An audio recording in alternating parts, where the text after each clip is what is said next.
Jangan beritahu saya bahawa anda telah membeli cermin mata ini. Mungkin anda belum pernah melihatnya sebelum ini. Jika anda membeli cermin mata ini di kedai luar talian, ia sangat mahal.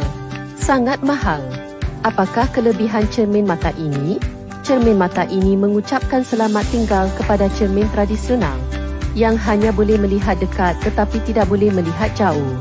Cermin mata ini boleh melihat dekat dan jauh. Anda juga boleh melihat bahagian tengah kerana ini adalah kanta berbilang fokus.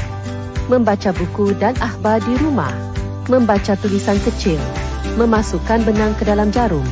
Melihat catur di telefon anda. Anda boleh menonton TV atau melihat komputer.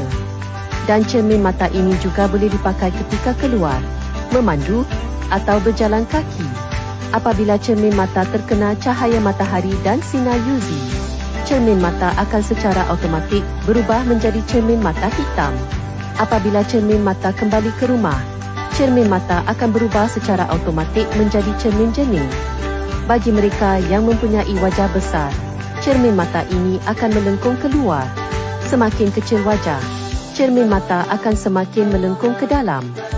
Bingkai cermin mata ini diperbuat daripada titanium tulen. Semua bingkai cermin mata diperbuat daripada alur titanium. Kanta cermin mata dibahagikan kepada 3 lapisan. Kanta yang diimport. Jika anda belum mengambil gambar kereta kuning di sudut bawah kanan, cepatlah ambil. Anda sudah lama mencari cermin mata ini, bukan? Anda boleh memakai cermin mata pada siang dan malam, memandu, memancing dan berjalan-jalan. Anda boleh melihat dengan jelas semasa menunggang motosikal dan melihat terus ke hadapan. Anda tidak perlu lagi mengangguk dan menggelengkan kepala. Semuanya jelas. Berat keseluruhan cermin mata. Bagaimana rasanya? Hanya 15 gram? Beratnya sama seperti 2 duit shilling RM1. Ringan dan selesa di muka anda. Cermin mata ini direka khas untuk telefon bimbit. Cermin mata membaca berkualiti tinggi direka untuk menonton TV dan komputer. Jika anda ingin memakai cermin mata membaca, tetapi sukar untuk membaca buku dan menggunakan telefon bimbit, pastikan anda memilih cermin mata membaca perniagaan ini. Kanta cermin mata juga diperbuat daripada plastik berkualiti tinggi. Ketelusan tinggi. Membantu anda melihat dengan lebih jelas. Menjadikan anda kelihatan seperti seorang lelaki yang berkelas. Bingkai cermin mata juga diperbuat daripada alur titanium grade penerbangan. Bahan ini sangat ringan dan tahan lama. Lebih selesa dipakai. Cermin mata membaca ini dibuat dengan teknik pemasangan tanpa skru. Tidak ada satu pun skru yang digunakan.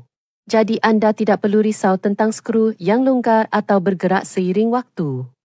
Gabungan logam dan silikon. Bingkai cermin mata dengan reka bentuk ergonomik, anti-slip dan tidak mudah jatuh. Fungsi paling penting adalah ketahanan. Cermin mata melindungi daripada kesan cahaya biru elektronik. Sentiasa melindungi mata anda. Memakai cermin mata membuat anda kelihatan lebih muda dan elegan. Pesan cermin mata sekarang dan nikmati lebih banyak tawaran istimewa. Klik pautan di bawah untuk membuat pesanan.